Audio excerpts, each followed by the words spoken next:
that is be able to write right around now. So I think it's okay starting and then letting her triple when she gets here. That's okay with you guys. Yes, she's, yep. So yeah, you can do roll call when it's convenient. Chair Evers, Present. Commissioner Schmidt, Commissioner Matthews, Present. and Commissioner Fancaster. That's it. Okay.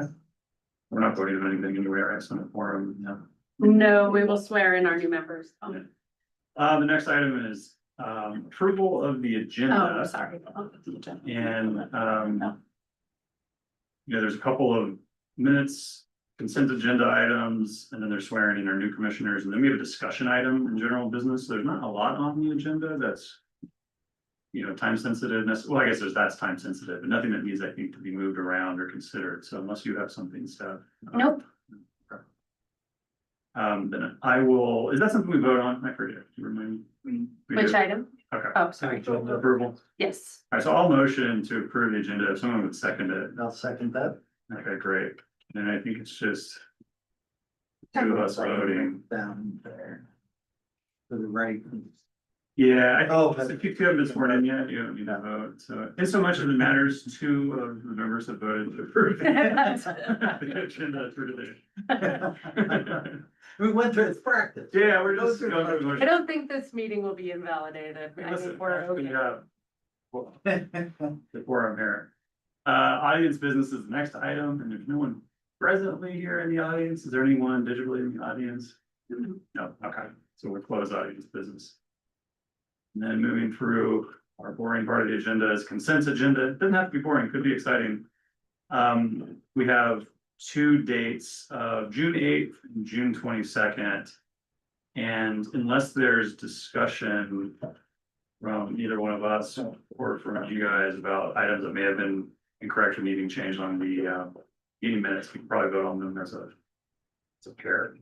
We could also move that to later in the agenda when we have Commissioner Schmidt here, just so you do have three, if you'd like, if that makes you more comfortable. Or if not, we can put those on the next meeting agenda.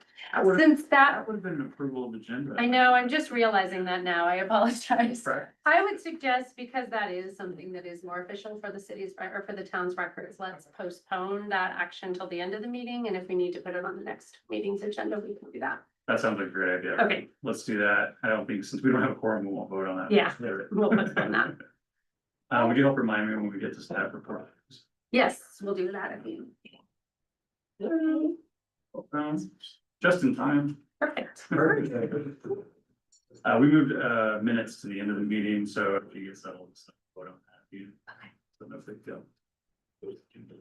Next item is 5, swearing in of the new commissioners. And Maria, would you walk us through that process, please? Yes. So I put a sheet in front of both of you guys. If you can just repeat after me and raise your right hand. We do one at a time or both? Yes, I'll start with Julie. I, Julie Caravas, I, Julie Caravas, do swear that I'll support the Constitution of the United States, do swear that I will support the Constitution of the United States, the Constitution of the State of Colorado, the Constitution of the State of Colorado, and the Town of Lyons Municipal Code, and the Town of Lyons Municipal Code, and faithfully perform the duties of the office and faithfully perform the duties of the office of Planning and Community Development Commission, of Planning and Community Development Commission, upon which I'm about to enter. upon which I'm about to enter. And if you can sign that first, that'd be. Okay. I, John Hunter, I, John Hunter, do swear that I'll support the Constitution of the United States, do swear that I will support the Constitution of the United States, the Constitution of the State of Colorado, the Constitution of the State of Colorado, and the Town of Lyons Municipal Code, and the Town of Lyons Municipal Code, and faithfully perform the duties of the office and faithfully perform the duties of the office of Planning and Community Development Commission, of Planning and Community Development Commission, upon which I'm about to enter. upon which I'm about to enter. Congratulations. Thank you and welcome to both of you. Yeah, thanks for reminding us to use the mics. We haven't talked about it. Yeah. There's a lot of intentions here in this meeting. That's right. Neither one of you need to be put on the spot if you don't wish, but I think it might be nice if you wouldn't mind just saying a couple things about yourself and why you're interested in being part of the commission, just so we can get to know you better. And then we'll go reverse and start with you, John. Okay, sure. I've lived in Lyons, I guess, about 20 years now. We were in Boulder before that. Came out here in 1990 to go to school came out from Virginia, where I grew up, and I've been out here pretty much ever since. And yes, I've been an attorney doing real estate and construction and kind of some development work and contracts and that kind of thing. And then left that about 14 years ago to go into brokering commercial and residential real estate. And I've been doing that for, the last, I guess, 14 years, and have my own firm, and love the town of Lyons, and happy to help out wherever I'm able to, and looking forward to working with you all. Thanks, and welcome. Thank you. Julie, would you mind sharing a little bit? Sure. Yeah, I'm Julie Carvis, and I've lived in Lyons since about 2013. And have lived either in the Boulder County area or in Nebraska for my entire life. And like John, I'm also an attorney and licensed actually in the 2 states I just mentioned. Do a lot of transactional work, small business, succession planning, do a lot of work with agricultural producers, and so am involved with a lot of land use and just real estate in general, and have been looking for a way to give back to the community, and decided this is an appropriate spot for me to be. So hopefully everyone else will agree and it will work, but I look forward to contributing. Great, thank you. Yeah, really, I welcome this new group. We've got so many new faces, new ideas as we dive into some of these, kind of policies and figure out what's next. So welcome. And for those of you that don't know, Barney Drystad, Commissioner Drystad, is another longstanding member of PCDC. He's moving this fall, but he let staff know late last week that due to just schedules, he was stepping down kind of effective last week. So we didn't have the opportunity to wish Barney well. So if you know him personally, or if you see him around the community, just anyway, we have let him know we're gonna miss him and all of his thoughtful insights and knowledge about our town. So we will have another vacancy then to be filled. I think it's fair to say, I know some of you are brand new, so you can't speak to your personal lived experience as a commissioner yet, but you all are now ambassadors to PCDC. So if there's others in the community that you think have a different perspective and a willingness to serve, I think we're all recruiters now. Great. Let's go ahead and get into our one real item of business here, which is a discussion to review SB 24-174. Yes. And I believe you're going to tell us all about that. I am going to tell you all about it. And because we do have 2 new members tonight, I'll probably go maybe a little bit more into the kind of recap of the previous discussion. So it was included in the cover memo as well, but as you all know, we are subject to numerous recent state legislation.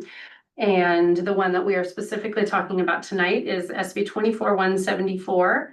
This bill is a multi-layered effort, and it's intended to build over time. We've talked about this a little bit. The first requirement that the town needed to be in compliance with was a housing needs assessment. As you may know, we did the housing futures plan in 2024. However, that did not meet the current requirements of this legislation. So we had either the option to update ours or sign on to the DRCOG Regional Housing Needs Assessment. Our board last summer, in late summer, I believe like August or early September, we did sign on to the DRCOG Regional Housing Needs Assessment. So we checked that box for compliance.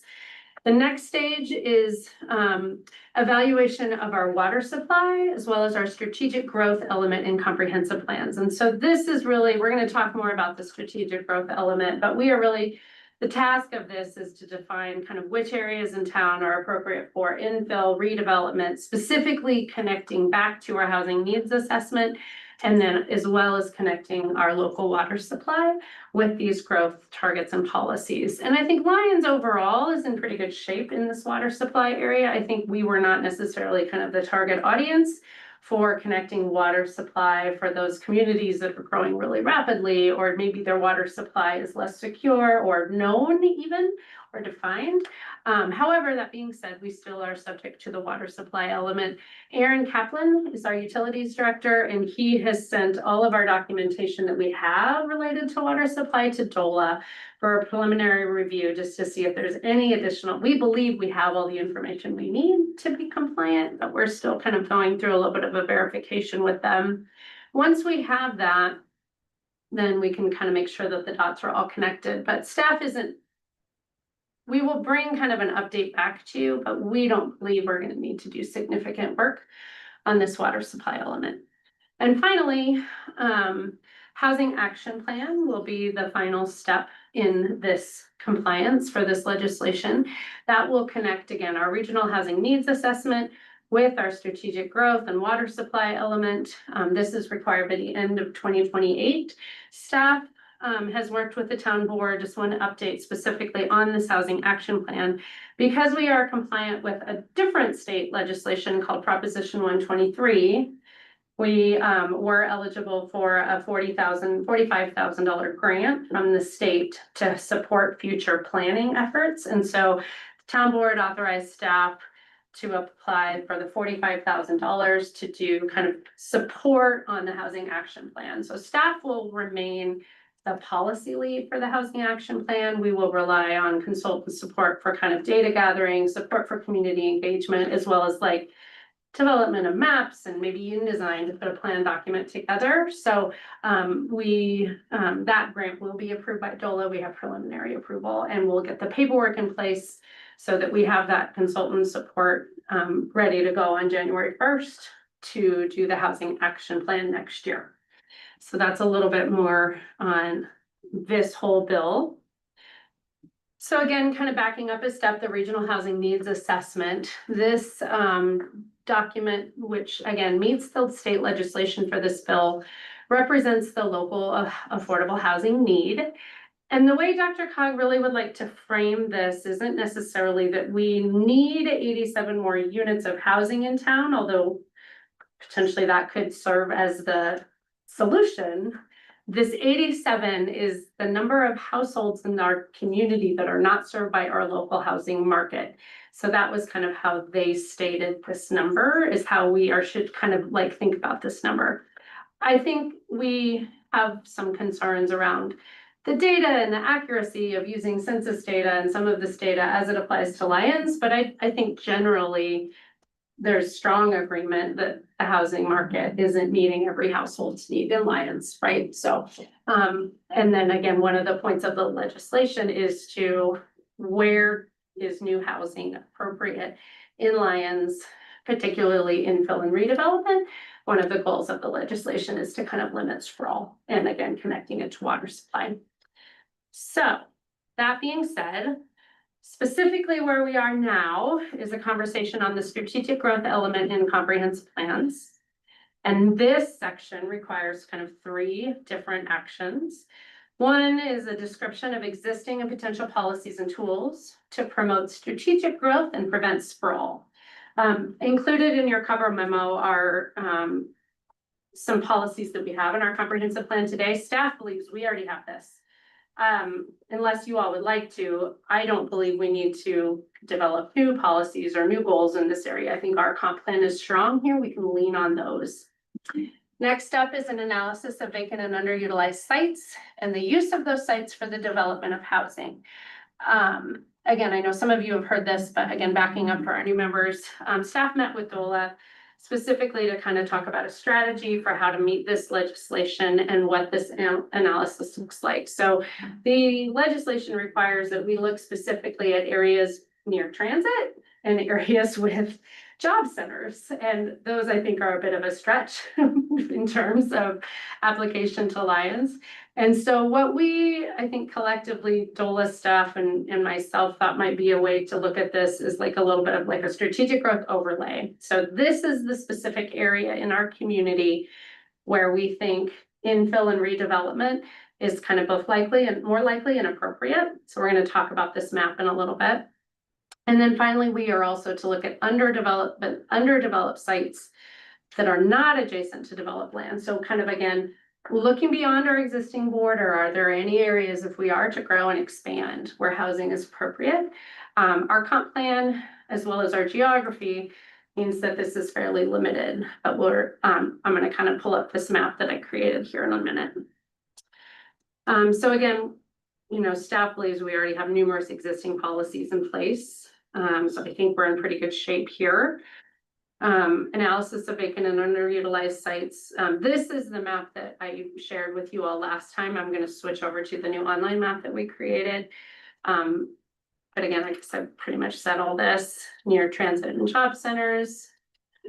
And then again, opportunities for annexation, infrastructure, or where is new growth appropriate?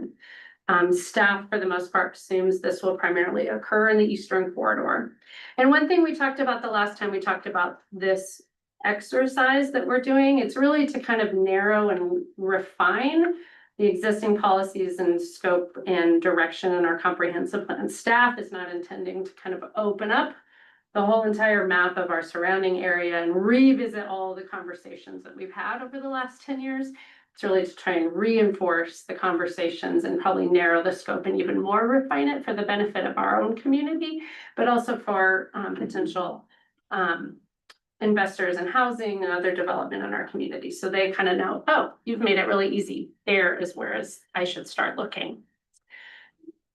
And finally, the board has outlined kind of the process for which we're going to do this. So again, we did this discussion in early June with you all. PCDC asked for a more refined map to kind of look parcel by parcel. So we're going to do that next. After we're good there, we're going to go back to the board. No, sorry, staff is going to take your recommendations out to the other boards and commissions just to introduce this to them, get their input. If we've missed anything, I'll return this to the board. And then we will do some public engagement. And then finally, we will adopt kind of an appendix or an addendum to our comprehensive plan. Again, I don't intend to reopen up our whole comprehensive plan, but just to identify the specific policies and then this overlay area. So that's a little bit of where we are. With that, I'm going to switch over to our online map. So rather than creating a PDF map, I do all this in ArcGIS and it's just easier. Since I started there, I figured I would just end it there and put it online and we can kind of go through it. Any questions so far about Yeah. what we're trying to accomplish? All this by December. All of this by December. I think honestly, we're on track. I think we'll be doing the boards and commissions in August and September. And then coming back to the board in probably late September, early October. And then I think if we have consensus on kind of what this looks like, I don't think the final product will be. So provided the board doesn't zing me in another direction, I think we're gonna be okay. So, I do. One- Yeah, one yeah, yeah, question. So just to be clear, so really there's sort of 3 steps as you talked about. And so what you're saying on the policy side, the policies we've already have in place. Yeah. You feel like those are done and you're summarizing those or somebody's gonna summarize those. Yep. Okay. Unless you all feel like the policies, and I pulled out kind of the primary ones that I think we should lean on in the cover memo. Unless you feel like we've got a big glaring omission or that that those are no longer accurate and represent who we are, I would just say, I think we're good. But that's really very interested in your feedback there, if you feel like, and we can pull those up on here too, if you'd like to be more specific in that. No, I just wanted to make sure that was done, so that's not part of what we're thinking about. The other question I had on the overlay, I mean, isn't the Eastern Corridor overlay that we've mapped and drawn and voted on and had debates over and spent years debating, isn't that kind of what we're being asked to do again? Yes, and I think to some degree that's, I think there's a mix, right? So if you look in our comprehensive plan, the opportunity areas shown in our comprehensive plan are really large. And they go up into kind of Dow Flats and down into CMEX. And we can do that, and I want to talk about that tonight, if you would like to expand that. Alternatively, I was starting, I think, in a more conservative geography, recognizing, I think, in addition to the map that's in the comprehensive plan, because this is an addendum to the comprehensive plan, we also have the Lions primary planning area, which has that eastern corridor. We have the work from the IGA task force. So I think we have a lot of layers, which we can certainly bring in to that, but I think that was partly why I started more conservatively.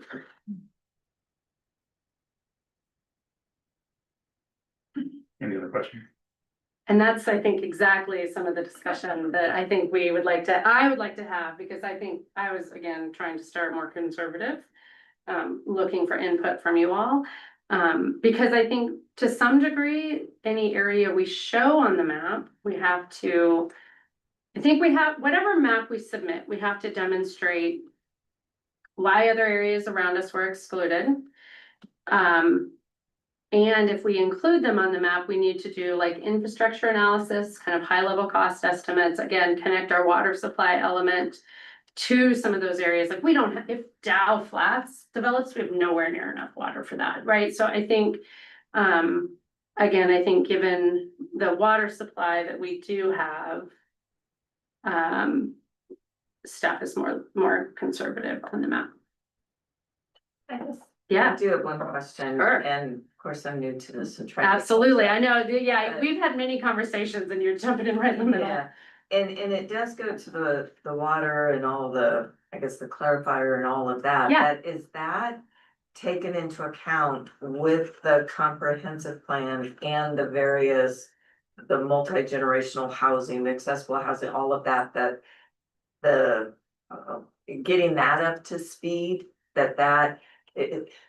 not a real lofty term, but kind of chicken and egg, are we looking at that? Yes, and I think that is one of the fundamental goals of the legislation, is to make sure that local governments know both sides of this coin, right? So oftentimes comprehensive plans show massive growth, but they don't have the water supply. So the intent is to connect the dots on the two.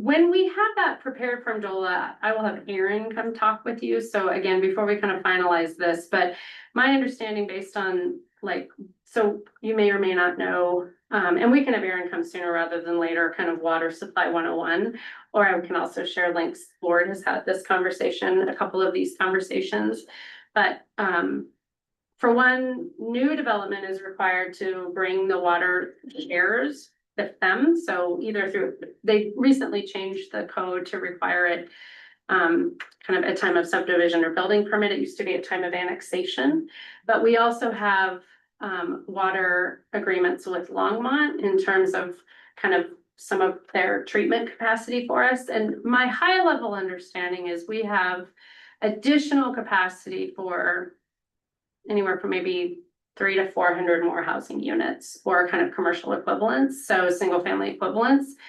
Does that sound like the right number to you?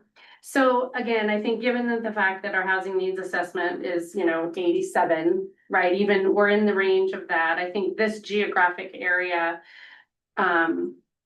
is tight enough that staff feels like, unless the policy direction we get from you all and the public and the board is this isn't going to be enough to meet our need, we need to look bigger and more broadly than that, then we have to talk a bigger conversation with water. But our comprehensive plan doesn't call for that. The other policies we have in place don't call for that. So I think that's why staff feels like we're probably close, or that coin is mirrored pretty well. And that even takes into account ideally the new hotel or whatever. Yeah. It's being referred to. Yeah. Hotel, motel. Yeah, so again, I think that's where Aaron is much better at explaining all of that, and he does have all our documents into Dolan for a preliminary review, but we'll make sure that the addendum that we adopt will have to clearly describe and define all of those. It would be nice to know what the water calculation needs, like in easy to understand terms. Yeah. I feel like it gets pulled out in moments of opportunity to push something down or raise something up without a Yeah. lot of explanation. So I think just as a longstanding PCDC member, I find it frustrating to talk about water because I don't know if we really know what it means, like how many units we could develop. Okay, Like, it'd be easy to know, like, would our water supply right now, if we added 85 units, could Yep. it support that? Yep. Yes. my understanding is yes, it can, I Could think. it support 500 units? Like, where? Then I think it's a maybe, Probably right? not, right? Because then maybe with additional conservation, or you do a treatment plan I upgrade, don't right? think we Like, should yeah. say 84 is the right number because of water. No. Which is kind of what it sounds like we're dancing around, and probably that's a little bit Okay. of the board of trustees doing, but I don't know. I just would like to know, like, at some point, and maybe this report will do it, because it sounds like our strategic growth and water are combined, and so that will have to be pretty explicit. We do have to connect these dots, and I think, to be fair, I haven't taken the time to review what Aaron has sent to Dola yet, other Sure. than to know that he is doing that. But I appreciate the question, and I think it's good, because I think to some degree, the answer is probably more of a maybe Maybe than a firm line. messenger of- No, I hear you.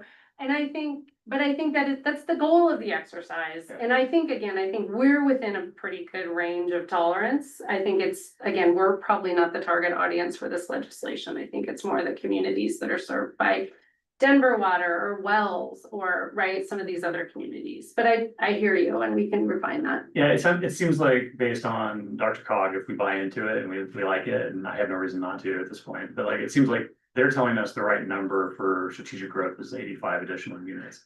Just for housing. So For that, housing, all sorry. that is our housing need, right? It'd So, be nice to yeah. know, like, what is our actual capacity, not Yeah. just what is our desired capacity.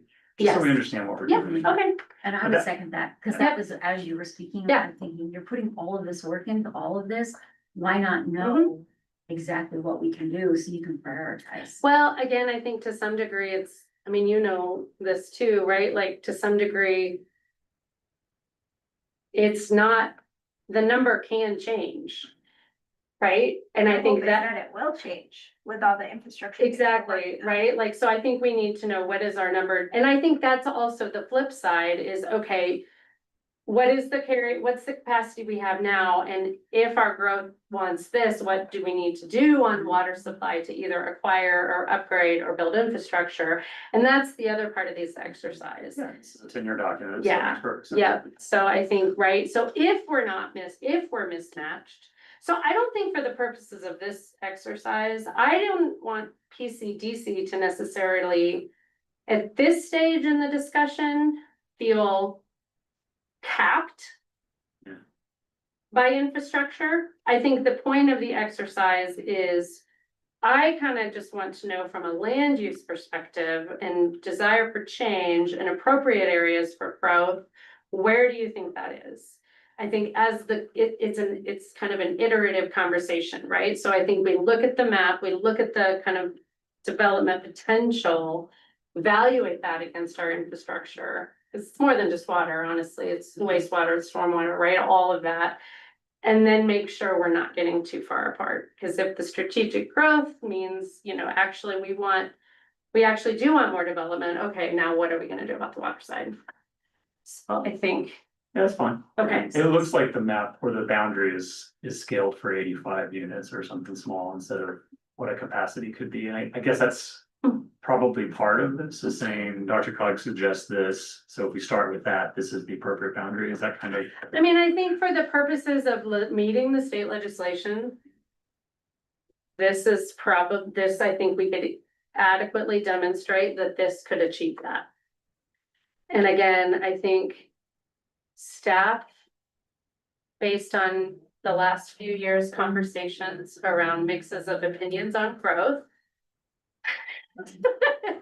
Was proposing an overlay area that could meet the goals of the legislation.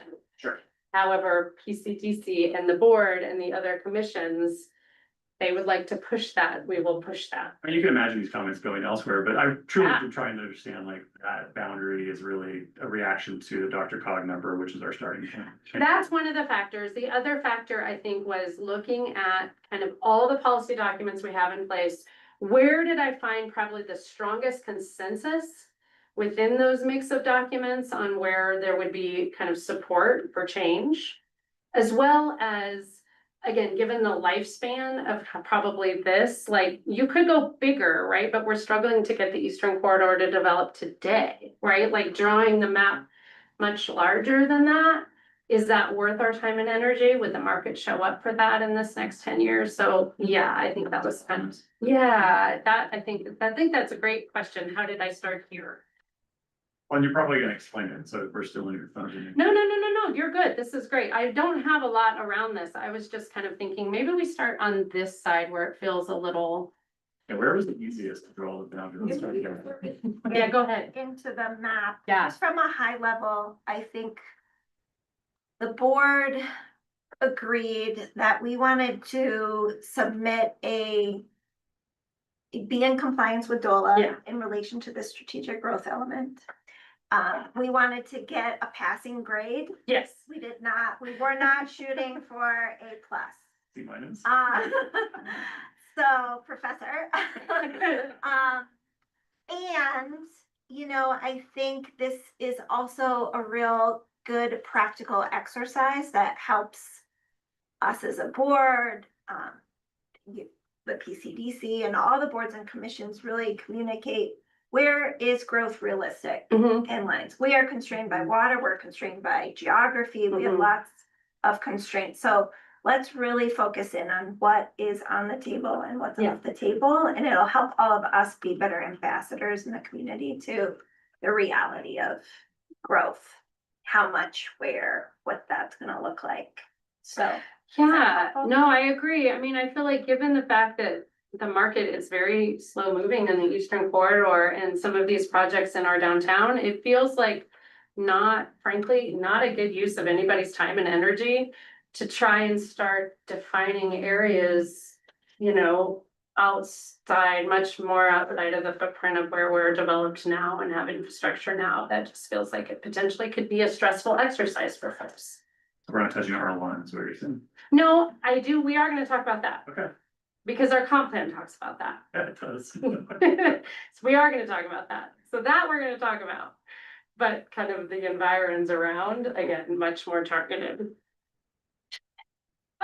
So again, just kind of for those of you that haven't had a chance or maybe aren't comfortable with online maps, this is a base map that consists of our zoning map and Boulder County parcel data, as well as our town border. So anything that has a color is zoned, which means it's within our municipal border. So like this is an enclave, it's in the county, everything else around here is within the county. Some of the base map has the screen, but you kind of get what I'm saying. Over here, I've also added in our floodplain data, recognizing that some of these sites will have, constraints to some degree. So just to the degree that needs to inform this conversation, that is in there. And then I also find it pretty interesting when you add in the Boulder County open space data set, just to really show the amount of land that is kind of publicly owned around us. So I don't think I've ever seen a map. oh, yeah, so, yeah, they publish their data, open data, so the yellow, I believe, is a conservation easement. And then this dark green is owned by Boulder County, so you can kind of see just how much land is not really available. Yeah.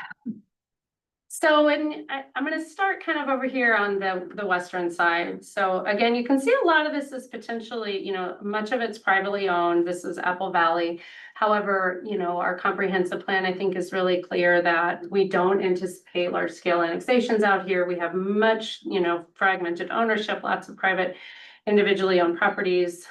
We don't have infrastructure out here. So our comp plan, I think, on its face kind of talks about this area, but doesn't contemplate town growth in this way. So I've not included the border out there. Same thing here. This is kind of the South St. Vrain area. There is some opportunity, I would say, potentially for maybe some kind of annexation by annexation. But again, our comp plan does not anticipate growth and infrastructure happening for the town kind of in this area. And then again, as you can see, the rest of it is mostly owned by Boulder County. So that is kind of everything on the west side. Any questions or disagreements kind of with excluding any of those areas? Okay.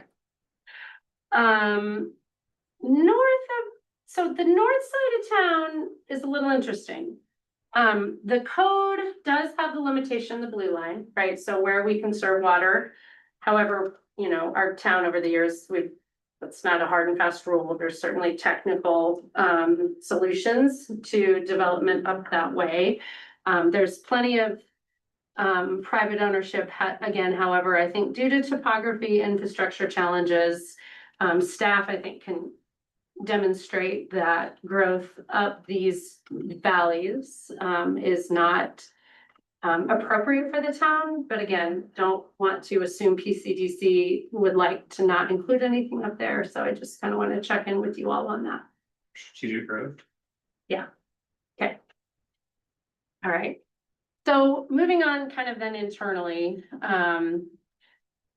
staff really avoided significant areas that are encumbered by floodplain, although that's not a hard and fast statement. So looking really along the north side of Highway 36. So you have this project or this development is under review, the old CDOT site. Let me turn on the aerial, see if we can kind of see what's under here. The old CDOT site, some residential. We have the Planet Bluegrass site. This doesn't intend to say that staff wants these areas to redevelop, but just over time, I think, you know, this area could change. So kind of included this whole corridor. Again, kind of the river bend and the automotive and this area, I think potentially for, you know, an area of change. And then moving into our downtown area, again, just basically drawing a line around everything that's zoned commercial, avoiding Sandstone Park. We have, as you've seen, kind of the redevelopment scenario planning for the town hall site. So moving in through downtown. So I guess any questions or anything you'd like to add kind of in these parts of town?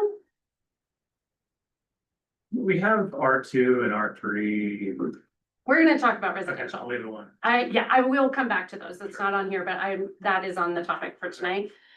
Okay. So then again, moving down kind of our commercial corridor here on, the highway, just really anything that's owned commercial or mixed use. I've drawn the map around, avoiding the municipal owned lands here, avoiding, the hillside and some of these larger parcels. Looking here, we do have a few unannexed properties that front the highway, that again, I think could encompass those. This piece here is, oh yeah, sorry. This portion right here, you can see my cursor, is part of a larger piece of property. So that's like a 12-acre property, but this piece is, you know, essentially developed today. It's flat. This piece is the hillside. Our annexation code would require this to go to an election. It's larger than 10 acres. But if that passes, I think just given the fact that we have development footprint in that space, staff proposed showing that on the map to start. Any concerns through here? And you're speaking to the smaller piece, not the larger. I'm speaking to the piece kind of where the development is already, Okay. yeah, but not on this side, which kind of starts that hillside. Okay. Again, kind of the entire eastern corridor. Really, this piece is pretty narrow. It's constrained a lot by hillside as well as then floodplain down to the south. So kind of keeping it right along the highway. Let's stay north of the highway to start. So for now, again, you turn on this. Oh, where did it go? Oh, because I have the aerial imagery layer on top, sorry. So I didn't draw it kind of to the extent we could here. you see, for now, I wanted PCDC input. I kept the kind of the line at the southern town border. But there are some pieces of property that don't have easements. However, they're pretty significantly constrained by floodplain. We have that elsewhere. So I think there is the potential to expand the map, you know, kind of down to here, to the properties that aren't either owned by the county or have a conservation easement. Is there any consideration when you're looking at those floodplain properties? Does the town intend in the future to do any community rating? Sorry, community rating. I mean, that's a great policy question for the board. I mean, we have, I think I'm looking at our floodplain regulations and like our CRS score. Is that what you're talking about? I think that's a good conversation about it. And then you go for a community rating, you're not gonna get the best rating. Well, I think we have a lot of challenges related to floodplains in our community, so I think that's a good, but I think that's partly why I didn't add it. Yeah. It's not currently in the town border. It is significantly constrained by the floodplain. That being said, you know, so are a number of other properties. Could you enlighten some of us of what you mean by community rating? I don't know that. So when you're required to have flood insurance, if you're in the floodplain or the floodway, if the community, you can apply for a community rating. And there are requirements to meet a community rating, which reduces the homeowner's flood insurance policy. Actually, I'm familiar, but I just didn't ever turn. And so, Yeah. the town did not pursue community rating after the flood, so you don't have a community rating. So everyone at this time is paying the maximum for flood insurance. Where if you put certain things in place, like regulations around not building in the floodplain or the floodway is one of them, then that increases your score and therefore reduces homeowners' policy costs. Yeah, so that's, So it's significant if we apply for that. yes. However, I think the impact and the education we'd have to do and the code changes we'd have to do, I think would also be, I think it would be a little bit of a shift for how folks are used to you know, what they're used to being able to do on their properties in the floodplain. I think it's a great question. I think it's a policy question that we should have as a community, but it's certainly been a while since the flood and it might be nice to understand. If that is a part of this exercise, It's not directly. no, but if it were a goal, it would impact the exercise. Right, like if we aspired to have a good rating that would lower those insurance premiums for property owners, then that would affect this exercise. I think it could, alternatively, we could just kind of asterisk it that says, you know, the strategic growth overlay will be limited or constrained, you know, properties that have a floodplain on them would be limited in their development potential, right? So we could Yeah, actively do it up front. I don't know if we should. I think it's a great point. Yeah. It's something that I don't think we have been able to talk about as a piece of this. Or even should, even for that matter. I mean, I think it's certainly a land use decision. I think particularly in terms of like, where is development appropriate? We should think high level about floodplains and where our risks are. So I think that directly is a PCTC conversation. I think specifically if we should join the community rating system is probably more of a board conversation, but if it results in changes to the code, that would come back to you. So I think it could be potentially, if that were me having the conversation, I would suggest we maybe do some research on what that would mean, evaluation of our code, and potentially have a few community meetings with homeowners that are in the floodplain to get their input about this would now mean this for you, both positively and negatively. So I think that'd be a conversation. Question in light of that. Yep.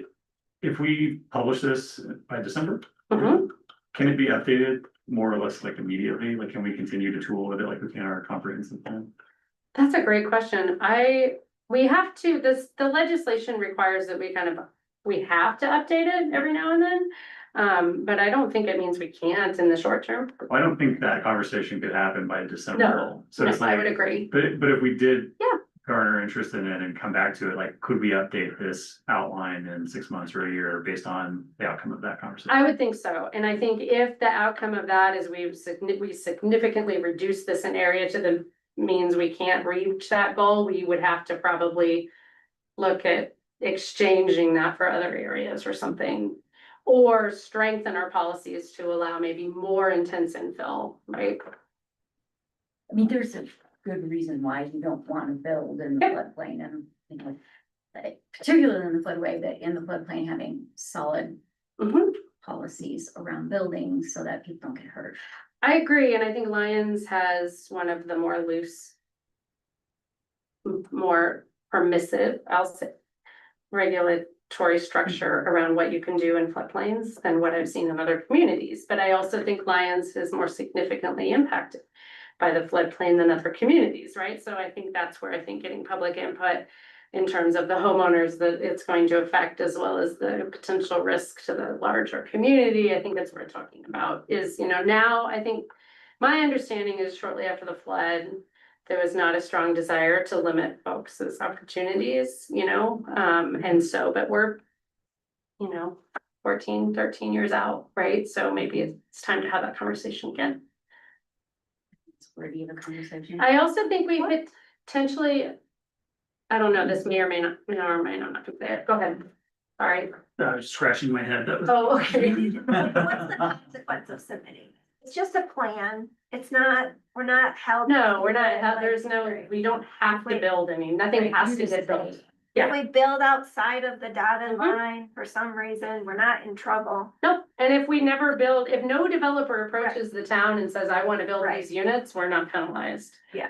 Right, so this doesn't say the town has to build these number of units, we're just trying to make sure it's really clear for both our own community and the outside developer. That's a good- This is where we would like it to go, or where we think it's most appropriate. And then does it get integrated into the comp plan? Is the comp plan? So once it does that, then it kind of does pave the Mhm. way for, someone can use that as evidence to say, okay, Yes, this has been established. yes, Right? The PCDC supported this, yes, the comp plan's been updated. Yep. And so it kind of does,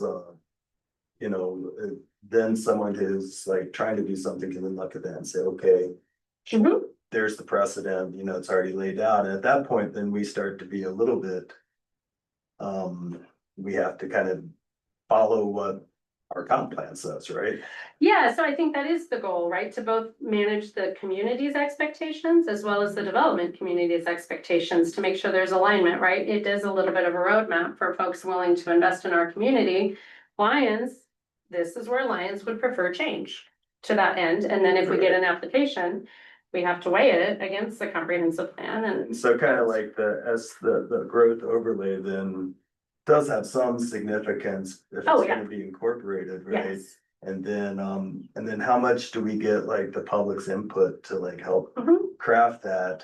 I'm sorry, these are beginner No, questions. you're good. Um, Yeah, you're good. But I'm just trying to like kind of get a sense of, I see a lot in like the mandate from the state, which Mhm. is like, here's, you're required to like go through this exercise of demonstrating all the ways that you can grow. Mhm. And I guess just from a general standpoint, I'm just wondering, is that something we have to legally comply with the state requirement with the Senate bill? But how is it us, is it the board, the town board that kind of takes the input from the residents and decide, okay, I mean, there's really nothing in there that says, hey, like, do you want to grow? It's more of like, what's your favorite way to grow? Yeah. And so if that's the case, like, you see what Yeah. I'm saying? No, I do. I'm just curious, and sorry if this is again a Nope, really elementary question, and I don't know the board's already like carved out their position on this stuff or not. I haven't paid a whole lot of attention, I'll be the first to admit. But I am just wondering, like, I do see all of these like mandates, but I don't really see anything asking the question of like, okay, like, like growth is important, but how much do we want to grow? Not just like, hey, what's the best way to grow? It just seems like there's like a giant presumption that's in there.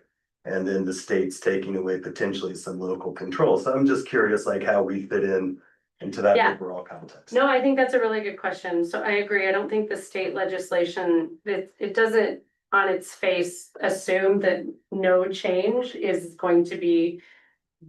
The policy document that supports no change is an option for us. But I also think the board, through multiple actions over the last 5 years, and even longer than that, has indicated they do intend to comply with state law on these to the degree we're subject to them, again, in kind of a like check the box, not exceptional outcome, and our comprehensive plan, which was publicly vetted, went through and was heavily developed by the PCDC and was adopted by the board. Those policy documents that we lean on also support change, right? So this is not intended to be the start of a conversation related to change.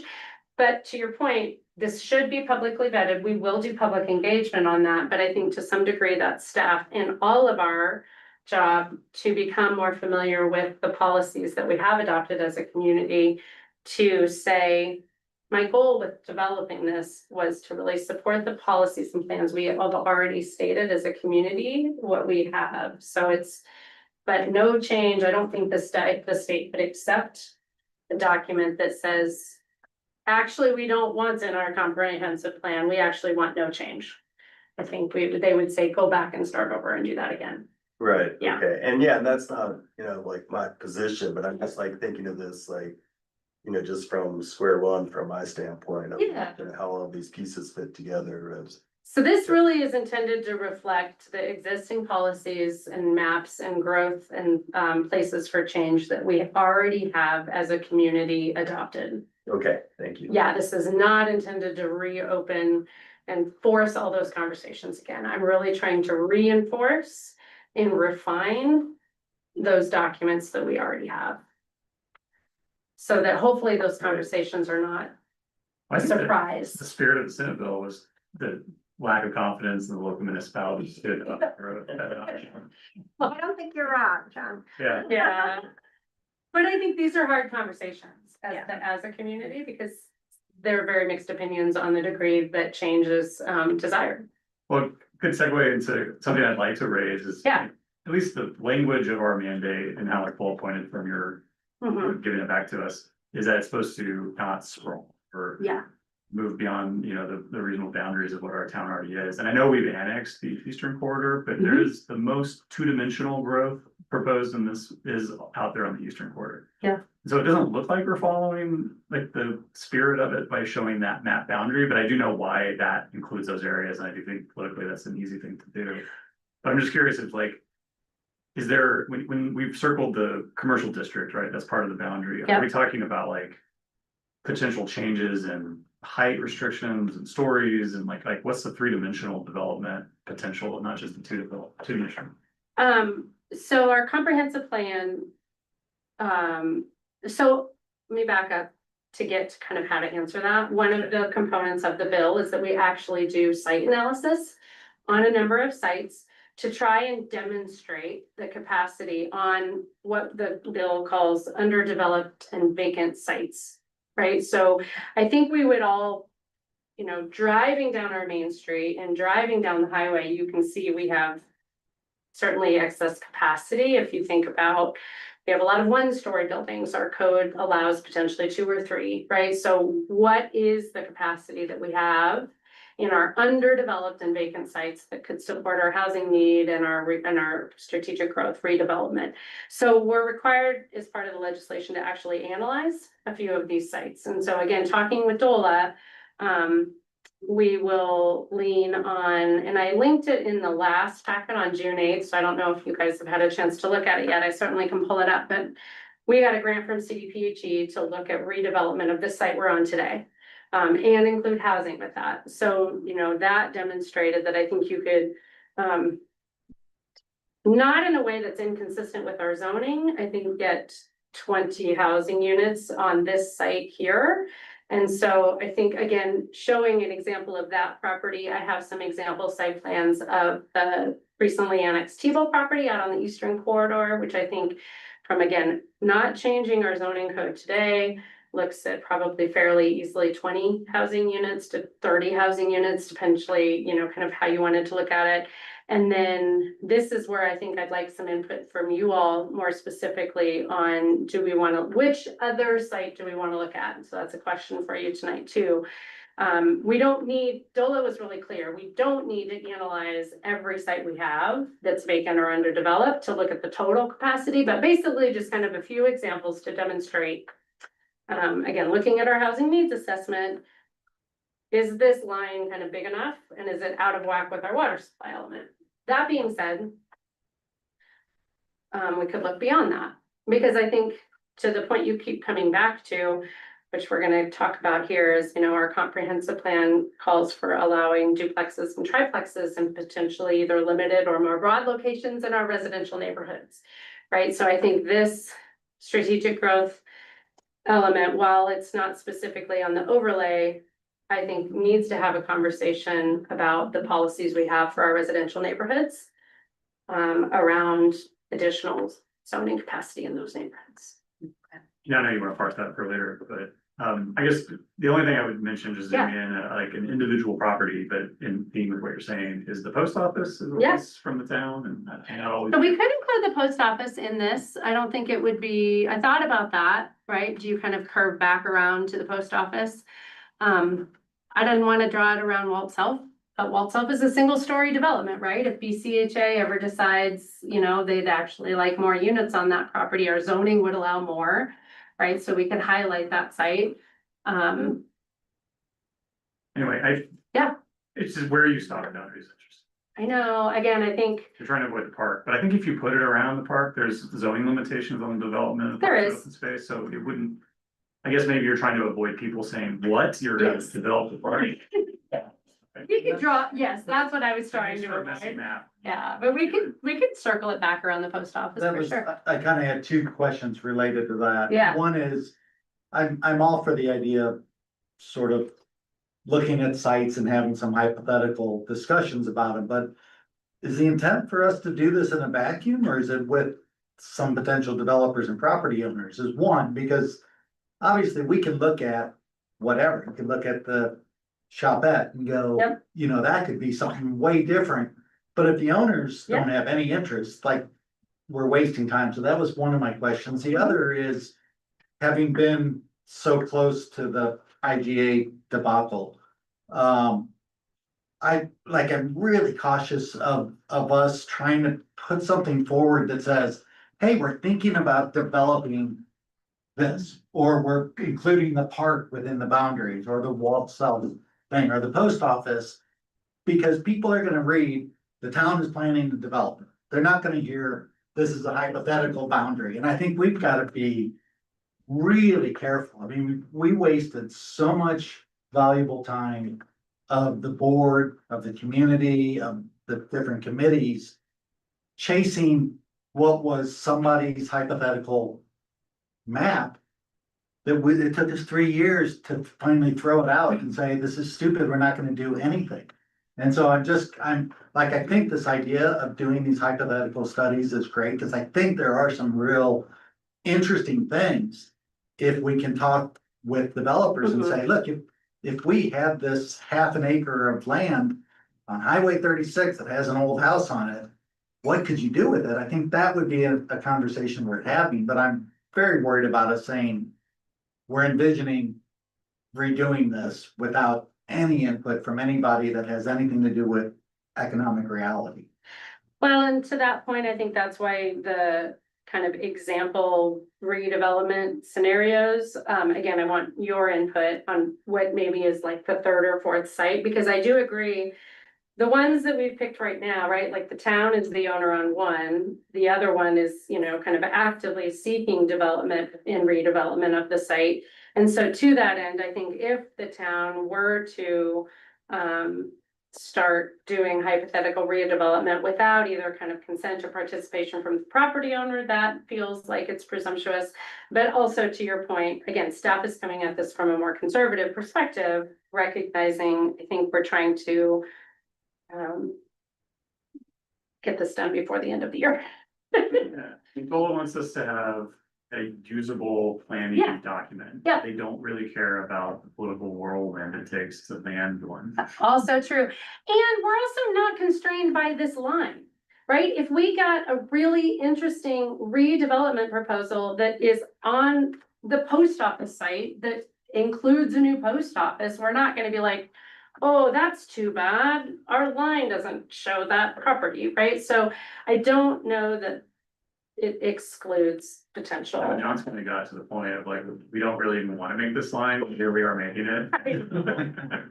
Yeah, I mean, again, I We're think. making it, like, let's do the best we can. Yeah, no, I want to be thoughtful about it, and I think this is why you all, I do think represent the, the fact that we're gonna have mixed opinions throughout our community on either maybe how comfortable we are showing a bigger area, smaller area, and I happily will reflect. Well, the IGA process gave you a short list of potential individuals that you might approach before publishing something, I don't know, if that's, does the board of trustees purview or what? Did you include I'm having a hard time seeing if it's included on the map, the newly acquired BCA property up on the hill? So again, let's talk about that, the mobile home park, that I think is like a conversation we'll have with the residential discussion, because it's zoned residential, it's outside of the area of this. Bunch of spot zones, R3s and PUDs. Yeah, that's a conversation I wanna talk, yeah, for sure. Strategically develop those. I mean, we could, Right. yeah, so I think to kind of close out this part of town, again, I think staff is also leaning on the fact that the legislation requires us to look at land adjacent to our borders that's undeveloped. And if you look at land adjacent to our borders that's undeveloped, it's all owned by the county or constrained by an easement, with the exception of this piece here. And then again, the Lucanen piece. So for the Lucanen piece, some of you may be able to picture it. I'll turn the aerial on. This section is really not visible until you kind of start coming east. And it's really, this was work that I think somewhat mirrors the IGA work, where it's kind of limited to the impacted footprint of the quarrying work and removing, not including land that is primarily encumbered by the floodplain, also some habitat, and I think some of the more mixed opinions as part of the IGA process. So, but I also think this is a fairly large piece of land, development potential. I think there's mixed opinions around the appropriateness of development out here, but I think if you were looking for a larger piece of land that potentially, could support housing, I think staff thinks this should be at least a talking point for the start of the conversation. To that regard, I consider myself to be much more of an urban designer than a planner, right? So I'm always interested in like the form and thresholds and like what's always been interesting to me about this annexation, this eastern corridor, we're not calling it that anymore. The East St. Vrain. Oh. Is that what it is? We don't call it Eastern Corridor anymore. We actually named it something else last time we named it. I will get up to speed Isn't now. it called East St. Vrain Corridor or something? Anyway, we, at some point, think about yourself arriving into Lyons and it's like, what are we arriving to at that intersection? And I don't know if it'll ever feel like Lyons. It's hard to imagine. It feels distinctly different. And I think Right. particularly if you look at the zoning and the design guidelines that we have out there, right? Like, So if it's going to become More- a place, like it Mhm. has its own center and its own sort of radius out from that center, it seems like it would behoove us to strategically grow around the center and not just adjacent to it. So I think from that point of view, just from the urban design perspective, grabbing as much potential growth around that actual intersection would make a ton of sense. okay, Where's the threshold of entering that place?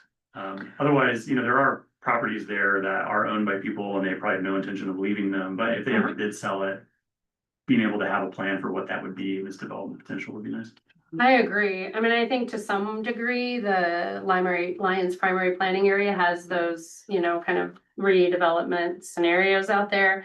And again, I think because of the amount of land Boulder County owns around us, I just basically matched the footprint of what is constrained. That being said, this could certainly be larger, Right, it's just the question for us eventually with our, partners in development, if we ever get to partner with people in development, is that McDonald's Lions or is that like cool outbound Lions, and what does that look like and feel like? And That's exactly the conversation that I think that's a really important conversation to have. I think it's tricky because you all heard the development plans. that Tebow has for that corner, which was a gas station and an inline retail and some housing, you know, up on this northern section.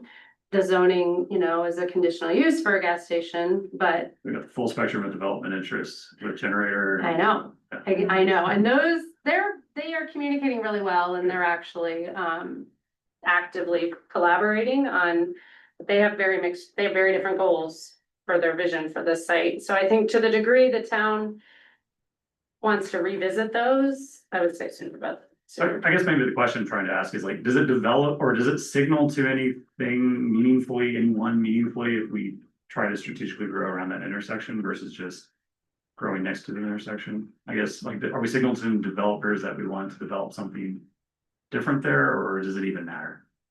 Oh, I think it matters. I do think it matters. I don't think adopting this line is gonna be the thing that changes the outcome. I think we would have to do other work to change the outcome if we want to change the outcome. The only constant in PCDC since I've been on here is talking about that over and over and over and over and over again. Trustee Schwartz and I were just having a conversation around like, what should the town do, right? And I think, you know, I think there's a lot of work we could do in terms of like some visioning or strategic planning or feasibility studies. And, you know, if this is the market in this 10-year scenario, do we want that now? Would we rather wait and keep zoning to this and have the next market cycle pick it up? I think, yeah. Well, it seems like an opportunity to make this conversation about that area of town and not about downtown, potentially. I don't know.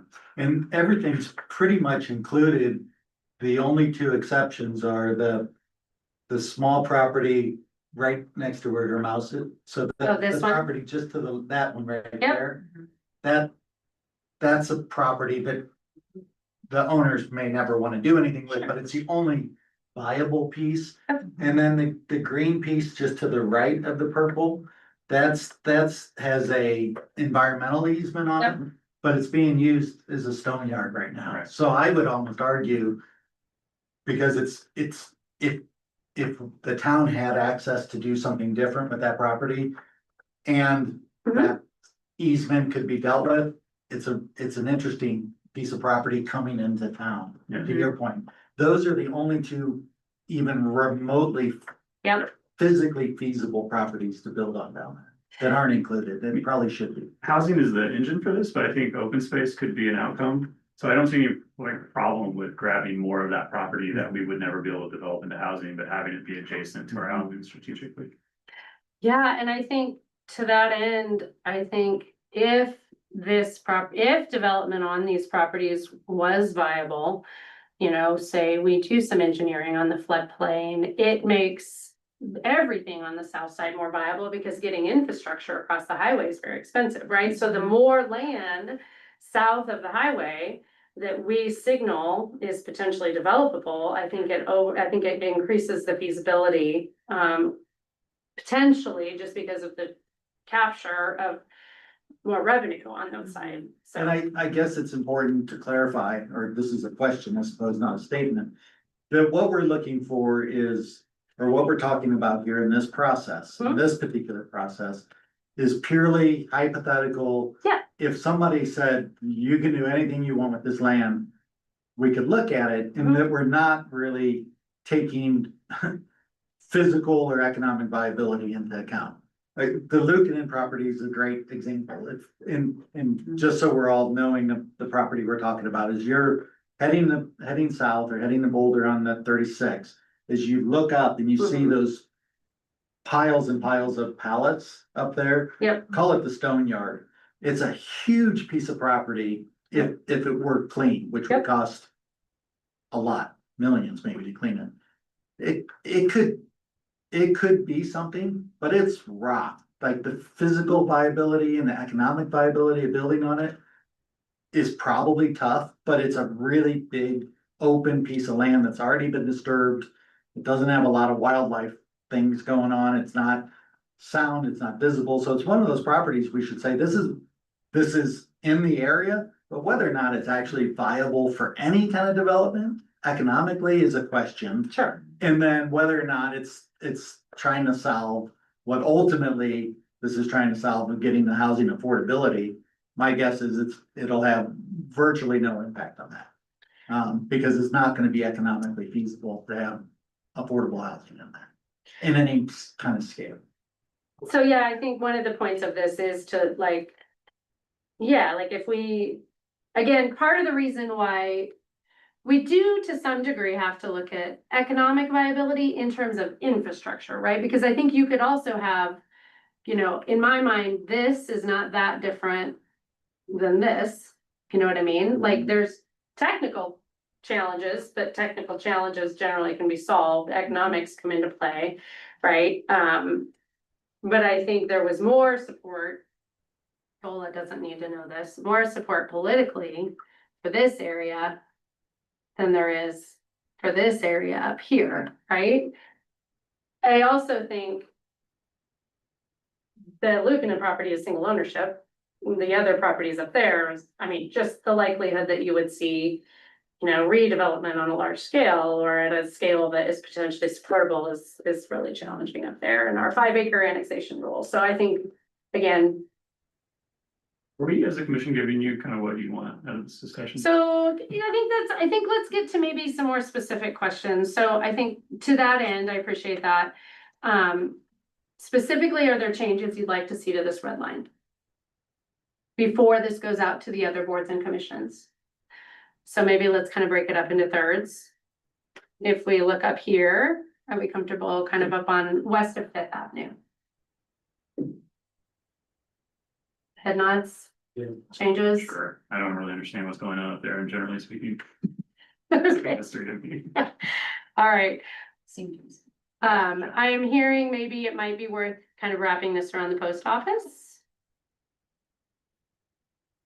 I mean, if you're drawing it around your central business district. Yep. Seems like it should include the post office and the park. Okay, The big giant red letters say nothing will ever be built in the park. are you comfortable with it being around the entire historic downtown? Yeah, it looks like that's what we're doing, except for. That's what I've shown, but again, I wanted to see if you all are okay with that. I When mean, we think about infill and. no, there's some Yeah. concerns if you imagine 50 years from now and all those are 4-story buildings. And then you're butting up against R1 housing, that's weird. Yeah. Just from a massing standpoint, it's like the little house next to the church, you know, the huge building and the little bitty house next to it. So I think, this again, doesn't change our zoning code. So I think if we're concerned about the scale of development, that, And R2 would not affect this line, if we were to talk about R2 in the future. Or the line wouldn't affect us talking about changing our. well, we'll talk about that. But again, like our zoning code, right, like doesn't get overridden by But the. as of right now, it wouldn't change. You wouldn't have a 10-story. We won't, like, our code doesn't allow a 4-story building, right? So just, it allows 3 Okay. with some parameters. Can we do a basement with 3? Like a- Below grade isn't counted in that unless it's a part of the grade of the lot. 3-ish story I'd buildings. say, yeah, 2.5-ish is kind of our code. Okay. 40 feet though, Yeah. But it does have some parameters for compatible. That's something I'm concerned about. I Yeah. don't know what the answer is. I mean, if you start drawing it to include communities, people get freaked out. What's the point? That's not what this is used for. I think the point of this is to get us thinking about our locations and if we're concerned that this is going to concentrate and drive change, we need to make sure our zoning code is what we want to have realized. I think that's our zoning code. In terms of, when I say zoning code, sorry, I mean like development standards in our zoning code. Mhm. Okay. I'll do some changing over here. All right, so moving around the corridor, again, keeping it really tight around the highway, I think, again, we've got the hillside. And then we've got municipal and land with the parks and things here. Let me turn the aerial on so you can kind of see what's under here. So these are the ponds. Whoa, sorry. All right. So we're kind of expanding it up kind of around this area. And keeping it tight on the corridor. What's the, can I ask you, what's Yep. the one right? I lost where was it? Right there on your map, right in the middle of the blue, the kind of upside down triangle-ish. looking- This, Yeah, that's owned by Northern Colorado Water Conservancy District, yeah. is that where the old concrete thing was? It's some ditch infrastructure. Yeah.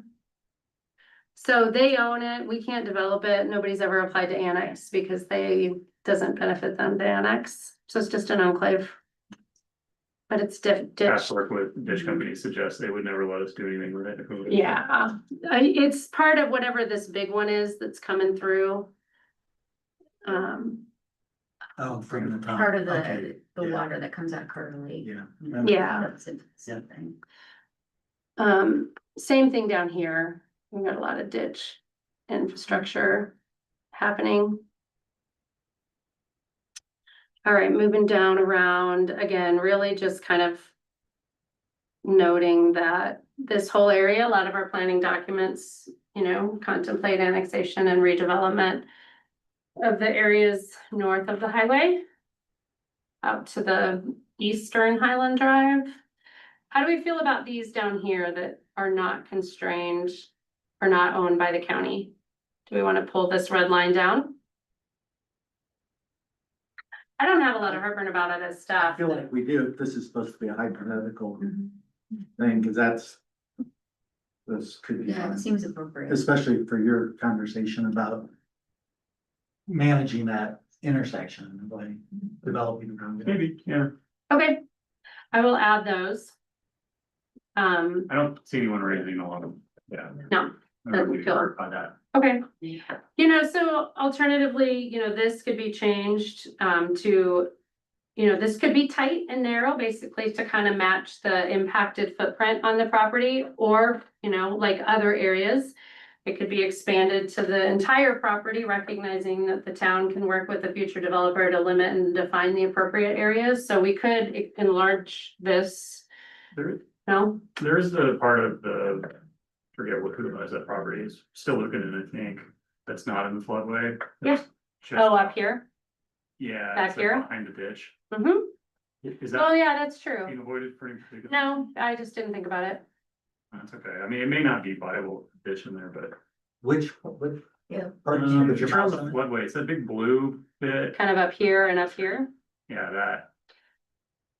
I, That's sensible, sensitive habitat area as well. And part of this comes back to, do we want to raise issues that aren't real? If drawing this map is gonna then go to other people to put a sensitive habitat in, it's gonna create a explosion that is completely a waste of time, is my opinion, just speaking really frank, because I know what everybody's gonna say about it. It was in the IGA thing. I made a whole report about that property. to that end though, what about this piece?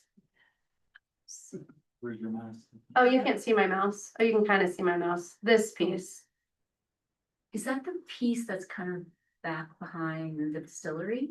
Not No, next so to- it's kind of behind the Summit townhomes, Oh. but it's flat. It's out of the floodplain. It's been somewhat impacted. Its access is a little tricky, but I believe there's an easement through one of those lots, you were part of all these conversations. Yeah, I don't wanna overspeak. It's not viable, but you can put it on there. It'll create the same angst. There's not enough room between the two houses that are there where the easement is for a roadway that the fire department would sign off. that's true. Unless it was a PUD kind of situation and the fire department still wouldn't sign off. There's just not, you'd have to move a house to make that work. Doesn't seem worth grabbing things that are floating islands. Okay. in this Mhm. Overlay. Because of the angst, if nothing else. Yeah, like God forbid I say dog park or something. All right, so I will make some minor tweaks to this, for the red line. Now, I want to switch the topic to our existing residential neighborhoods. So, as I talked about in the cover memo, our comprehensive plan, which was adopted by the board at the time in 2023, includes, I would say, it's not overwhelmingly like a mandate, like the town should allow these, but it's more the town should consider looking at the residential neighborhoods for opportunities for duplexes, triplexes. So I don't read it as like the town should rezone every residential neighborhood to allow fourplexes. That's not necessarily how I interpret that. But I do think it says the town should look at opportunities. And to your point, I think particularly if you look at our residential areas, we do have.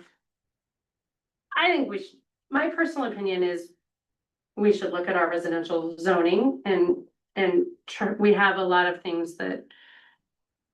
A lot of nonconformities, you know, what can happen as a result of our zoning? Is it driving the types of change and development that is starting to potentially happen in our residential neighborhoods? That being said, which I think is a broader conversation, but for the purposes of this, I think what I kind of thought, rather than drawing the entire map around all of our residential neighborhoods, or alternatively, even picking some of our residential neighborhoods to draw the line around, maybe we highlight in this addendum that specifically our comprehensive plan includes these policies for our residential neighborhoods. So that was kind of my thought, but I'm very curious to hear what you all think. Don't draw the boundary around it, but suggest that we should, when we collect our comp plan policies. Yeah, and that our comp plan supports these types of like our comp plan is really clear that it has these policies, but in terms of where the town is kind of driving strategic growth, this strategic growth overlay isn't necessarily signal. My goal with that isn't to necessarily signal to the development community and the housing investment community to start buying up single family homes and requesting rezoning to duplex. Yeah, so you're kind of saying this strategic growth boundary is not about R1 residential zoning. There's other policies that address that, Yes. so they're not mutually exclusive. Yes, that was kind of where I was proposing it to be a little distinctly different, like acknowledging the policies we have, but I'm not trying to drive investors to scrape and apply for rezoning to do duplex that would potentially then, right, like somebody could say, the comp plan says, you guys want this. Well, I mean, since we did the comp plan, we have at least two kind of spot zoned Mhm. dense developments in residential, which sort of indicates, I mean, I know those were both like opportunities that came up, but they also kind of represent the need that we have. That being said, I definitely think we should talk about our zoning, our residential I mean, zoning. if somebody comes and says, we have to do a PUD on this residential property because people will go homeless if we Yep. develop it as an R1, that says that we don't have housing to meet those people's needs elsewhere. So that's indicative of what we're doing. Right? I mean, that was where but again, I'm really curious to hear if you all think we should maybe either include them in the map or alternatively, I think I think we've learned a little bit based on some development that's happening on a residential lot in the R1 district that the neighbors have some opinions about that's not coming before you. But I think looking at our residential zoning and trying to be more precise around distinct neighborhoods and actually doing that public engagement that our comprehensive plan calls for, I would love to see the board prioritize that. Well, in the BCA property, newly acquired property is probably a good example of Yeah. that. Mhm. If they applied and decided to do 2 stories, you know, scrape what's there and do 2 stories, that could be very effective. Well, and the code allows 2 stories, and that one did get Maybe rezoned. even 3 stories. Yeah, that is one of the If they were spot small, zones that we've right, right. rezoned, Yeah, right? oh, okay, so That one's already been rezoned, yeah. You're wanting to know from us whether we think the growth boundary should reflect those intentions that are elsewhere in our comp plan about R1. I think my first question is, do you want to draw the line around our residential neighborhoods? Not if you say no, it doesn't mean I don't think we should talk about our residential neighborhoods, but I think my first question is, do we kind of want to put the line around our residential neighborhoods? At the risk of this being a silly question, I'm trying to understand, because there's the overlap with the zoning. Yep. I think, so are you saying, do we want to have those boundaries that certain things would only happen in these neighborhoods? Or are you saying here's a comprehensive plan. Zoning would be, I mean, we'd have to consider that. But perhaps any of these growth things could happen in any of the neighborhoods, and are your lines you're talking about, would they limit where these things would happen? That.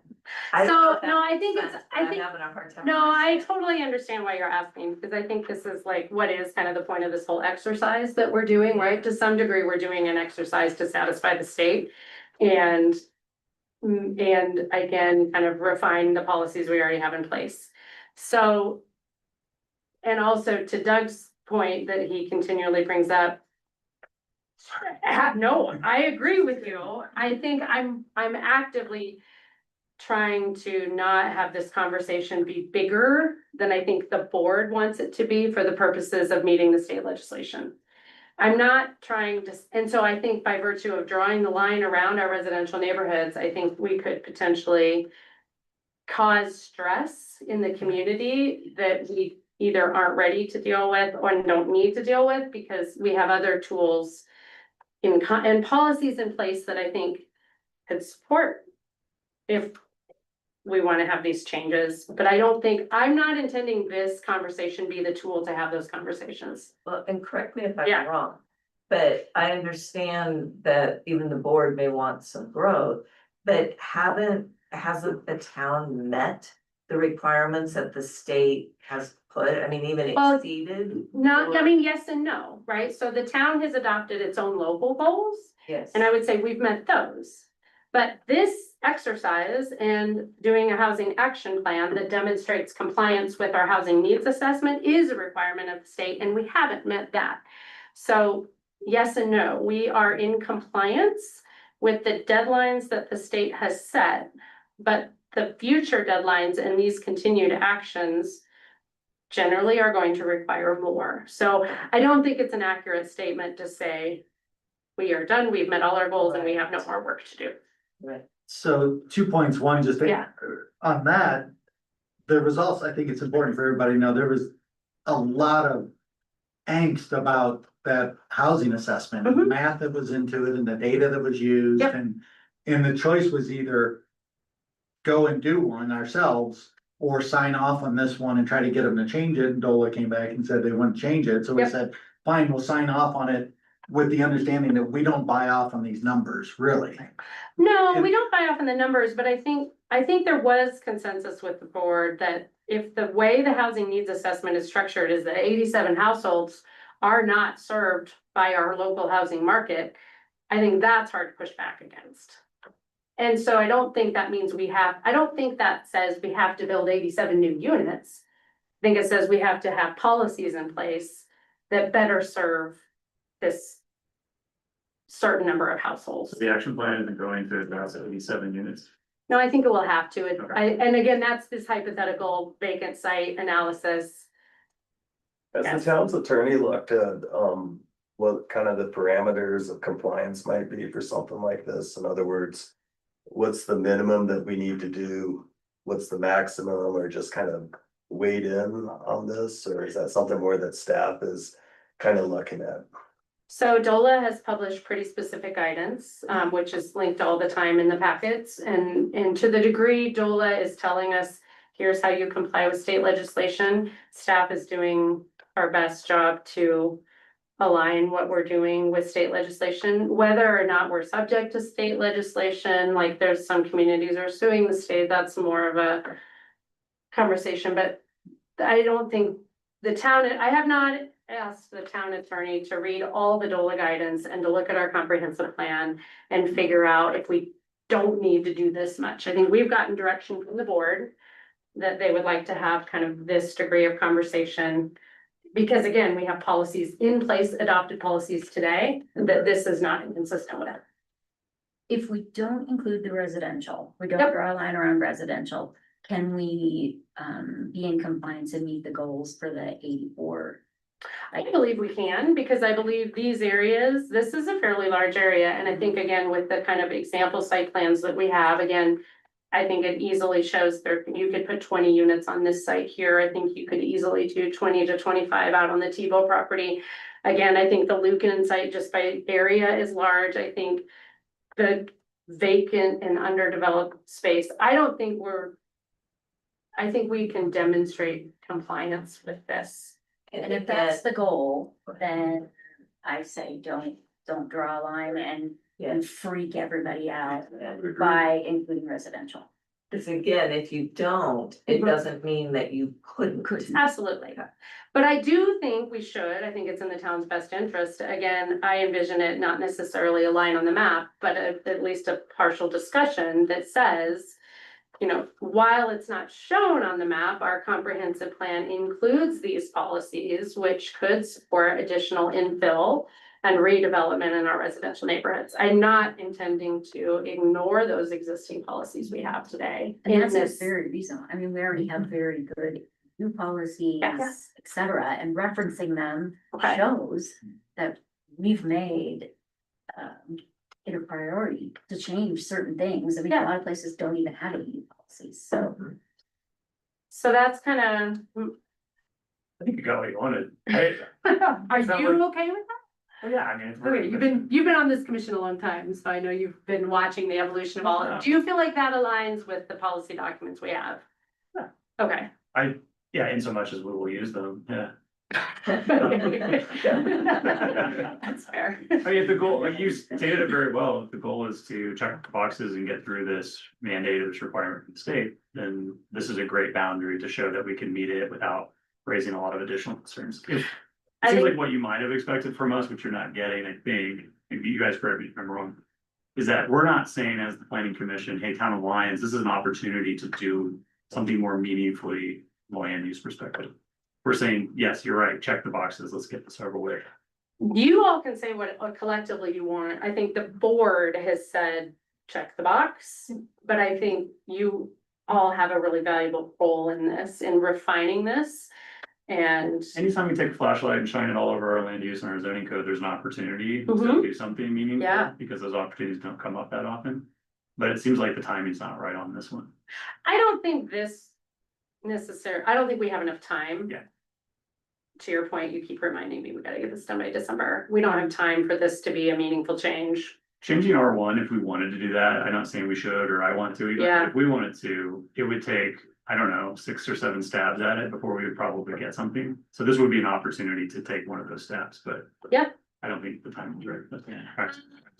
I would want the board to weigh in on how they feel about the timing on that. We're not circling sandstone, we're not circling the presidential. I agree. This is helpful. I'm trying to think what other questions. What about from you or anything else on this one, Amy? No, I mean, I think I appreciate the discussion and I'm just thinking ahead, so. To restate your slide earlier, you're What's gonna take next? this feedback from PCDC. Kind of repackage this presentation and have other staff liaisons. I'll bring this, or do. You'll do it. I'm to gonna all the do- Other boards and commissions. Yeah, so as you all know, we also have kind of our annual comp plan review.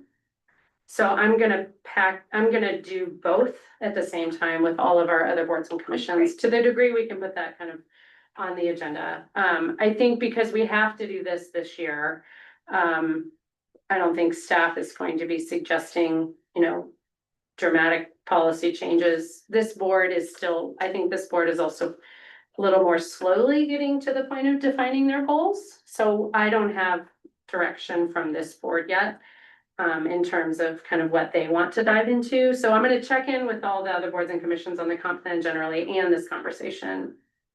So you got out of us, circle the post office, which you don't necessarily need to do, because I think that would actually get a lot of people really excited. You don't go there, so they would. We'll just leave it alone. I don't know if that's a man. Cheers. Okay. But in the spirit of, if we wanted to shine a light on R1, which seems like we don't, we also have an opportunity to shine yet another light again on the Eastern Corridor and Yeah. talk about what it is. So I think my singular opinion, I don't know if we share it, is that if we were to grow that boundary, even if it's somewhat meaningless from a housing standpoint, Okay. on the Eastern Corridor, it would open up more conversations about what that is for Lyons, and that would Okay. be good for us. And I think as I prepare kind of this addendum, right, like I think I also have the opportunity to be like, and this is really where we want it, right? Like, you know, like in the narrative discussion, right? Like while the strategic growth overlay is this whole area, this is where the town has, you know, prioritized, right? So I think we can additionally draw attention to that area. So will it come back to PCDC after Yes. all the other boards and then it'll come back to the board?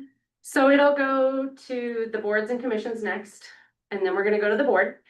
We're gonna check in with you again. Then we're gonna do public engagement. What's that gonna look like? September, what are you worried about it now? No, I think that's a fair question. I mean, is it like public hearings here or? I think we'll do like, I Just a think if town the board hall wants at to the do a town library. hall and talk about it a little bit, I think, again, I think. My intention on this is to really kind of communicate this as like a refinement. And focusing of the policies we've had over the last 10 or 15 years regarding growth and development to signal outwardly, this is kind of where we want investment, right? We I did think the that. part about water is where you're gonna really get some engagement with people that, You're right. that the state wants to know, do you have water? Yeah, we're all The reading the support. Colorado River articles, like, holy shit. Yeah. Yeah. And it's important. Yes. We don't have enough waters. Yep. And then this would come back to PCDC, I think it requires a public hearing, I can't remember, as kind of an amendment or an addendum to our comprehensive plan. Right, so I envision this as maybe like a 3 to 5 page document that includes a narrative. Here's the specific policies that we're pointing back to in our existing comprehensive plan. Here's the map. There's kind of the asterisk around all our residential neighborhoods with those highlighted policies specifically. That's kind of my end vision. And then we send it to DOLA on December 31st. At 11:59. I also think our deadline, what I've heard from DOLA is that the legislation is requires a December 31st. And I'm not banking on this, but they only published their guidance in March. And I think So they weren't ready yet. I think and with all the other state laws that we've had to do, I feel like this one, they might allow like an initial submittal so that we're compliant with the legislation, but maybe like, or like a comment period or something for our review. So I'm feeling we have a little cushion. And then again, as we mentioned at the beginning, the final step of this legislation is the housing action plan. So we will have to close this loop full circle, and I think the R1 zoning, that conversation. I think that one feels maybe more appropriate director outline in the action plan. There's a few slides, it's maybe one. Okay, any final thoughts on this conversation? Okay, thank you very much. This was super helpful. Thanks for taking time to go over it in detail. Oh, yeah, of course. Okay, Minutes? yeah, we have to vote on our minutes. Do we have a quorum? I forget. We You have a quorum now, 1, 2, 3. Okay, so we can vote on this. I mean, our new members probably shouldn't vote. I guess you could if you wanted to, but you weren't here. So our item number 4, our consent agenda to vote on our minutes, we pushed to the end of the meeting to see if we have a quorum, and we do. So we'll vote on those now, and just to put it out there for you guys, it's the June 8th and June 22nd linked minutes. So unless there is a specific edit from either one of you or me, one of those needing to be changed, I'll motion that we vote on them together and approve them together. Does that sound approved? Yes. Yep. We want to I looked at them, they looked okay. I looked at it. Yeah, so I second. No second, okay. And then as you guys know, we have a little clicker thingy on your right, and pushing it to the right is a yes, pushing it to the left is a no, and I can do the great reveal button. Oh, you ruined Here we it. go. That's perfect. All right, so unanimous. Great. And there's time for a staff report, but it's up to you and your appetite I for have a it. few little updates. I kind of wanted to talk schedule a little bit. So, the mayor is interested and I think it's a good thing to do with this new board or this new commission, doing kind of a joint dinner with the Board of Trustees and you all. They did not do agenda setting today. So I think stay tuned on a time for that, but hopefully sometime in August, we're going to do a joint dinner with you all. And then I will probably wait for the new commissioner to be seated, but we're gonna do some more organized specialized training, so probably try and bring Dola in, just in terms of like. Here's the broader role of PCDC, kind of some ways to be effective and kind of how you work in local government and some strategies, so stay tuned for scheduling on that. And then August 27th, we will have a public hearing on August 24th. Mhm. August 24th, we'll have a public hearing on a minor subdivision plat. So please assume we will be meeting on the 24th. I don't have an agenda for the 10th. But I think stay tuned on a board meeting. I don't know. As soon as I have a date for that, I will let you know. Just so everyone's clear, we meet on the second and fourth Mondays of the month, so it's not every other, it doesn't always line up to be every 2 weeks, but it does now. Yeah. Okay. Anybody not available on either the 10th or the 24th? 24th, I may need to be remote. I'd Okay, available, that'd be fine. Local. Okay, that'd be fine. That is subject to change. but That's at this fine. point, And on the 10th, I should.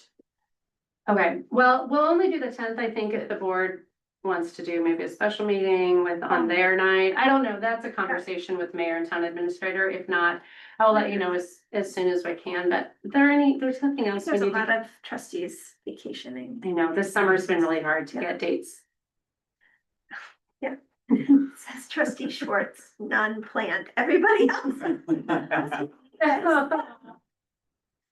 So I would say, assume we'll be meeting on August 24th and stay tuned on another meeting in August. Sounds good. Okay, Okay, any other updates that you'd like No, to share? that was so great. Thank you all. This is exciting to see fresh faces and great conversation, good questions, thoughtful questions. I do have one request. Yeah. Can we get a list of everyone's emails and phone numbers? Sure. Yeah, sure. oh, and follow up question to that, have we gotten email addresses for Yeah. Ken, for all the new members? Mine's up and working. Do you have yours yet? I don't know that you have, I don't know that Jocelyn. has. Kristen was working on it today too. Okay, so we're getting yours. I have one, I don't know. Let's double check on these two. folks. Yeah, I didn't know anything about that. Okay, Oh, And just a side note on the website, yeah. my first and last name is spelled incorrectly. Oh, my word. I apologize for that. We'll get that fixed right away. Thank you. That's probably not the first time that's ever happened to you. Never. Oh, my word. Initiation. Yeah. Just- I apologize. We will get that fixed tomorrow. Appreciate you checking. Is there, like, can we log on to the Wi-Fi during these meetings, if like it's easier to see on our screen? Yes. And so. Yes.